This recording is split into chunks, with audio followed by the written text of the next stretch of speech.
అందరికీ నమస్కారం. Welcome to untold history Telugu channel. నిన్న ఇజ్రాయెల్ అండ్ యుఎస్లు ఇరాన్ పైన దాడి చేయడం, Iran supreme leader Ayatollah Ali ఖమేనీని లేపేయడం జరిగిన తర్వాత ఇరాన్ రిటాలియేషన్ని స్టార్ట్ చేసింది. ఇజ్రాయెల్కి చెందిన పలు ప్రాంతాలపైన దాడులు చేయడమే గాక గల్ఫ్ దేశాలలోని యుఎస్కి చెందిన బేసులు, అసెట్స్ని కూడా టార్గెట్ చేసింది. ఈ దాడుల పరంపరలో యుఏఈకి చెందిన బుర్జ్ ఖలీఫాని కూడా టార్గెట్ చేశారు అంటూ న్యూస్ వైరల్ అయింది. ఇందుకు సంబంధించిన కొన్ని వీడియోలు కూడా సోషల్ మీడియాలో చక్కర్లు కొట్టాయి. బుర్జ్ ఖలీఫాను గురించి మనకు తెలిసిన విషయమే అనుకోండి.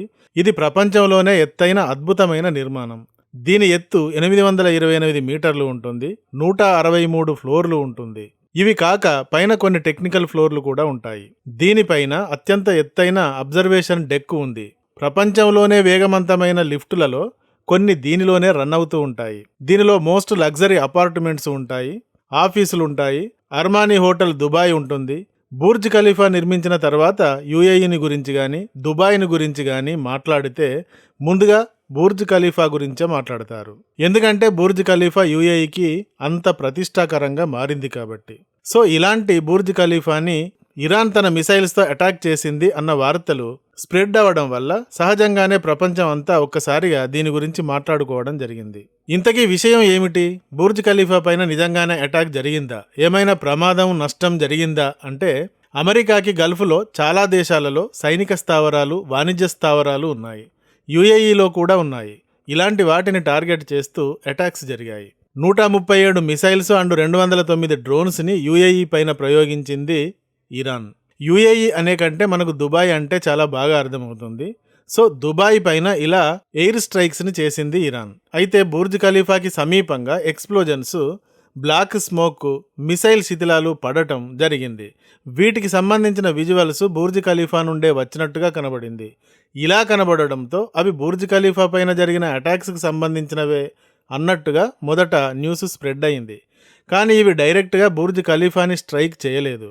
యుఏఈ డిఫెన్స్ మినిస్ట్రీ ప్రకారం fire మాంటా hotel and palm Jumeirah hotel అనే హోటళ్లు and Dubai international airport and దానికి సమీపంగా ఉన్న మరికొన్ని రెసిడెన్షియల్ ఏరియాలపైన ఎయిర్ స్ట్రైక్స్ జరిగాయి. ఈ ప్రాంతాలలో కొంతమేరకు నష్టం జరిగింది. Iran missiles strikes US assets ని టార్గెట్ చేసినా అవి సివిలియన్ ఏరియాలో కూడా పడి నష్టం జరిగింది. అయితే ప్రమాదాన్ని ఊహించి ముందుగానే బుర్జ్ ఖలీఫా నుండి జనాలను ఖాళీ చేయించారు. అయితే ఎందుకు బుర్జ్ ఖలీఫా పైననే అటాక్ జరిగినట్టుగా అనిపించింది అంటే దానికి సమీపంగా ఉన్న palm Jumeirah and fair Monte Anu hotels పైన స్ట్రైక్ జరగడం వల్ల వాటి నుండి వచ్చిన మంటలు, పొగ అలా కనిపించాయి. ఇవిగాక బుర్జ్ ఖలీఫాకి బాగా సమీపంగా ఉన్న బుర్జ్ అల్ అరబ్ అను హోటల్ పైన కూడా అటాక్ జరిగింది. కానీ ఇక్కడ పెద్దగా నష్టం ఏమీ జరగలేదు. Dubai international airport and Jebel Ali port లాంటి ప్రాంతాలు కొద్దిగా దెబ్బతిన్నాయి. ఈ ప్రాంతాలకు చెందిన 4 గాయపడ్డారు. సో ఇది జరిగింది. బుర్జ్ ఖలీఫా పైన స్ట్రైక్ జరగలేదు, ఎలాంటి ప్రమాదము జరగలేదు. ఇరాన్ అమెరికా స్థావరాలపైన దాడులు చేసింది, కానీ ఆ దాడుల వల్ల యుఏఈలో పెద్దగా నష్టం జరగలేదు. ఇరాన్ మిసైల్స్ని యుఏఈ డిఫెన్స్ సిస్టమ్ చాలా వరకు ఇంటర్సెప్ట్ చేసింది. యుఏఈకి చెందిన అబుదాబి సౌత్లో అల్ దఫ్రా అను ఎయిర్ బేస్ ఉంటుంది. యుఎస్ దీనిని యుఏఈతో షేర్ చేసుకుంటూ ఉంటుంది. ఇక్కడ 5,000 మంది యుఎస్ సైనికులు, 10 aircraft squadrons, MQ-9 Reaper drones, tankers, refuelling aircrafts, intelligence, surveillance, reconnaissance and joint air warfare centre కూడా ఉన్నాయి. దీని తర్వాత జబేలి ఎయిర్పోర్టు దుబాయ్లో ఉంటుంది. ఇది యుఎస్కి ఫార్మల్ మిలిటరీ బేస్ కాదు, కానీ యుఎస్ నేవీకి మిడిల్ ఈస్ట్లో అతిపెద్ద పోర్ట్ ఆఫ్ కాల్. ఇలా యుఎస్కి యుఏఈలో స్థావరాలు ఉన్నాయి. ఇదే విధంగా Saudi Arabia, Qatar, Bahrain, Kuwait లాంటి చాలా దేశాలలో కూడా యుఎస్కి స్థావరాలు ఉన్నాయి. ఈ విషయంగానే ఇరాన్ గల్ఫ్ దేశాలకు మొదటి నుండి వార్నింగ్ ఇస్తూనే ఉంది. యుఎస్ కానీ ఇజ్రాయెల్ కానీ మా పైన దాడులు చేస్తే మేము యుఎస్ స్థావరాలు ఏ ఏ దేశాలలో ఉన్నాయో ఆ దేశాలన్నింటిపైన దాడులు చేస్తాం. అయితే ఇరాన్ వద్ద వేల కొద్దీ మిసైల్స్ కూడా ఉన్నాయి. చాలా కాలం నుండి మిసైల్స్ని తయారు చేసి పెట్టుకుంటోంది ఇరాన్. కాబట్టి ఇరాన్ ఇవి ఉత్త బెదిరింపులేమీ కాదు, ఎయిర్ స్ట్రైక్స్ ఎన్నైనా చేయగలదు అని గల్ఫ్ దేశాలు భయపడుతూనే ఉన్నాయి. ఈ దేశాలు ఈ ప్రాంతంలో వార్ ఎస్కలేట్ అవ్వడం చాలా ప్రమాదకరం, నష్టదాయకం అని యుఎస్ని చాలా రోజుల నుండి అడ్డుకుంటూ వచ్చాయి. కానీ చివరికి తప్పలేదు. యుఎస్ అండ్ ఇజ్రాయెల్లు స్ట్రైక్ స్టార్ట్ చేశాయి. ఈ దాడులు ఇరాన్కి చాలా నష్టాన్ని కలిగించాయి.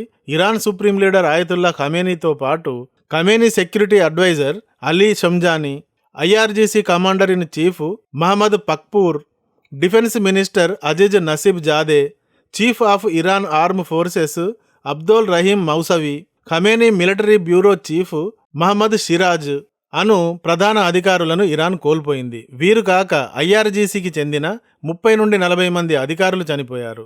ఖమేనీతో పాటు ఖమేనీ కుమార్తె, అల్లుడు, మనవడు, కోడలు కూడా మరణించారు. సివిలియన్స్ 200 మంది.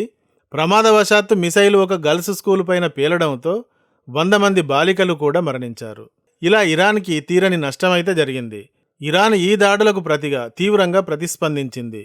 ఇందులో భాగంగానే ఇజ్రాయెల్తో పాటు యుఎస్ స్థావరాలు ఉన్న 14 దేశాలకు చెందిన స్థావరాలను టార్గెట్ చేసింది. ఈవెన్ టర్కీకి సమీపంగా ఉండే సైప్రస్ని కూడా టార్గెట్ చేసినట్టుగా చెప్తున్నారు. అలీ ఖమేనీ హత్య తమకు జరిగిన తీవ్రమైన అవమానం, ఇందుకు మేం ప్రతీకారం తీర్చుకునే హక్కు ఉంది అని ఇరాన్ ప్రస్తుత ప్రెసిడెంట్ మసౌద్ పెజిష్కియాన్ ప్రకటించాడు. Iran security chief Ali Ranjani Israel and యుఎస్లకు మరిచిపోలేని పాఠం నేర్పిస్తాం, అపరిమితమైన శక్తితో స్పందిస్తాం అన్నాడు.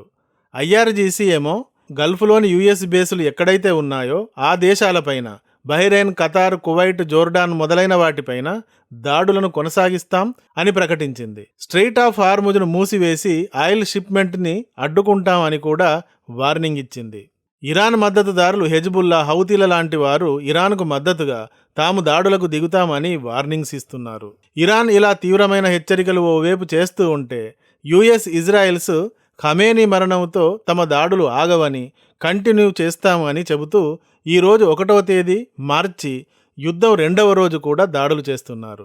ఐడిఎఫ్ ప్రకారం టెహరాన్ హార్ట్లోని రెజిమ్ టార్గెట్స్ పైన కూడా దాడులు చేశారు. ఈరోజు air defence system, missiles launchers, military command centres మొదలైన వాటిని టార్గెట్ చేస్తున్నారు. 500 ప్లేసులను ఈ విధంగా టార్గెట్ చేశాము అంటున్నారు. ఇరాన్ కూడా ప్రస్తుతానికి వెనక్కి తగ్గడం లేదు. ఇజ్రాయిల్లోని టెలావివ్, జెరూసలేం లాంటి ప్రాంతాలలోనూ, దుబాయ్, దోహా, బహ్రెయిన్, కువైట్లపైన దాడులు చేస్తోంది. కనీసం 27 యుఎస్ బేసులను ఇరాన్ టార్గెట్ చేసి స్ట్రైక్స్ చేస్తోంది. ఫోర్స్ నెవర్ సీన్ బిఫోర్ అని ట్రంప్ ఓవైపు దాడులు చేస్తుంటే మోస్ట్ డివాస్టింగ్ అఫెన్సివ్ చేస్తామంటూ ఇరాన్ మరోవైపు దాడులను కంటిన్యూ చేస్తోంది. ఇలా 2వ రోజు కూడా పరస్పరం దాడులు జరుగుతూనే ఉన్నాయి. కానీ బుర్జ్ ఖలీఫా అయితే ప్రస్తుతానికి సేఫ్గానే ఉంది. ఈ వీడియో కానీ నచ్చితే ఒక లైక్ ఇవ్వండి. అలాగే ఇంతవరకు మా ఛానల్కి సబ్స్క్రైబ్ చేసుకున్నట్టయితే వెంటనే సబ్స్క్రైబ్ చేసుకోండి. ఇలాంటి వీడియోల నోటిఫికేషన్స్ కొరకు బెల్ ఐకాన్ని కూడా క్లిక్ చేయండి. Thank you for watching. జై హింద్, జై భారత్.